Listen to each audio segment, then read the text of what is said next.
One thing you may or may not know about me is the one thing I love as much as magic is music. While listening to a great album or song is amazing, the history of music is just as interesting to me. The story of how a scene develops based on a sense of time and place, which in turn influence the sounds of individual bands and musicians, which then comes out through their songs and albums, is just super interesting. Just like a great magic deck is built off of 3 decades of communal knowledge. In theory, a great album or song is pretty much the same, being built on the work of past musicians.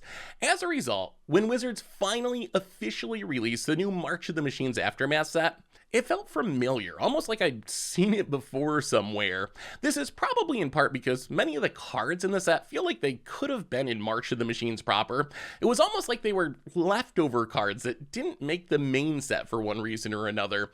While this isn't a bad thing necessarily, Aftermath is supposed to complete the story of March of the Machines after all, so it would make sense that the two sets would share similarities. It also isn't really what I was expecting. Aftermath was billed as a game-changing set, a set showing the end of this huge, impactful war in March of the Machines. And while I guess some of that comes through with planeswalkers losing their spark and becoming legendary creatures, in all honesty, I was expecting a lot more flavor and important lore moments than the Kenriths are dead and planeswalkers are legendary creatures now. Toss in that Wizards is trying to sell 5-card booster packs for the same price as 15-card booster packs, and that the set is tiny, so there's a ton of duplication if you actually crack a box, and I was expecting more from Aftermath. I was expecting it to be epic, full of super powerful, flavorful cards in an attempt to justify the small set size, the tiny boosters, and the comparatively high price, but at least at first glance, that's just not what Aftermath is. As I thought more about why Aftermath didn't really meet my expectations, I quickly realized that Wizards, or I guess actually Hasbro, might have borrowed a super old trick from the music industry. One of the most common ways for an artist or band to create an album is to write a whole bunch of songs, go into the recording studio, record them all, and then decide what songs are actually going to end up on the album that's released to the public. With the songs that missed the cut for whatever reason, they weren't good enough, didn't fit the theme, whatever, essentially just ending up on the studio floor, never to be seen again.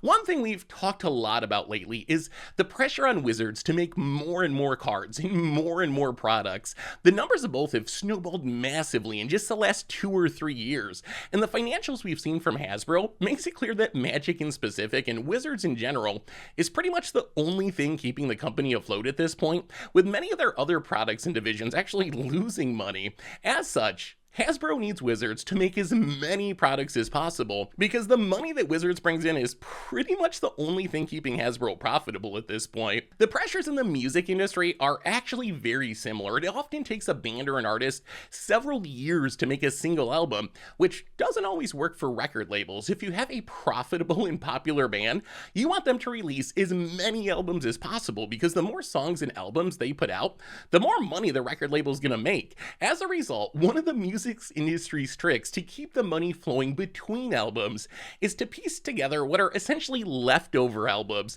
from songs the band intentionally left on the studio floor and release them as an actual album. This is how albums like Led Zeppelin's Coda, Nirvana's Incesticide, Drake's Care Package, and Radiohead's Amnesiac, along with many more, came to be.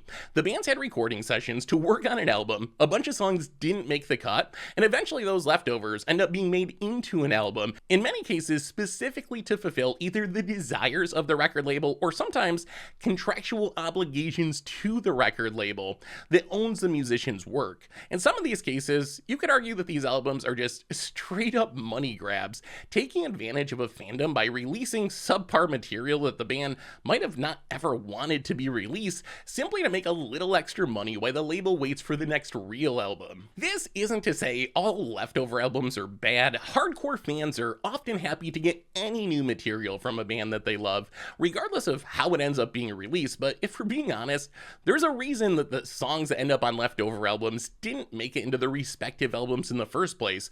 No one's gonna confuse Nirvana's Incesticide with Nirvana's Nevermind, and it's pretty unlikely classics like Stairway to Heaven, God's Plan, or Karma Police are gonna end up on a leftovers album because the bands would have put them on their albums proper.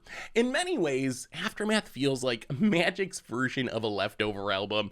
Like, Hasbro needed another product to fill the long gap between premiere sets to prop up their outside of Wizards fading bottom line, so Wizards printed 50 cards that didn't quite make the cut in March of the Machines proper, shipped them off to the printers, and called it a day.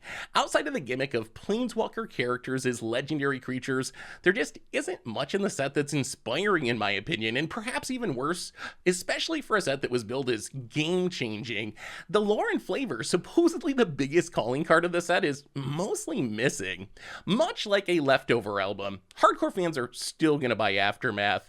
Maybe there'll be a few previously unreleased gems that find their way into players' regular commander deck rotation, but compared to the group's best recent work, our Return to Kamigawa, the amazing Warhammer 40k commander decks, or even just compared to March of the Machines itself with a brand new card type, the density of the Praetors, the iconic legendary team-ups, it's hard to view Aftermath as a meaningful addition to the group's catalog.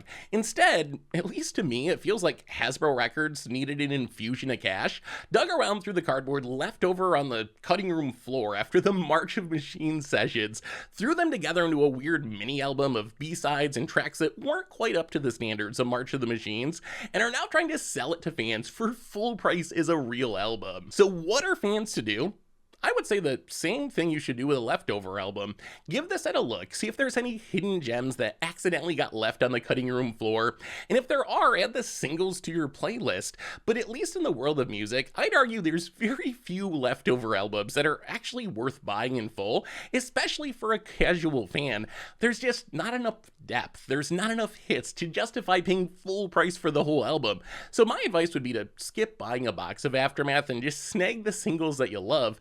The full album's just too short, too inconsistent, and too expensive to justify paying full price for a box. If you're looking for a place to snag your Aftermath singles, you can grab them from our sponsor Card Kingdom over at cardkingdom.com/MTGGoldfish. And if you need even more magic, make sure to check out our video about the biggest cheaters who have ever played the game of Magic, or maybe the Against the Odds, where we see how many times we can cast to breach the multiverse in the same turn.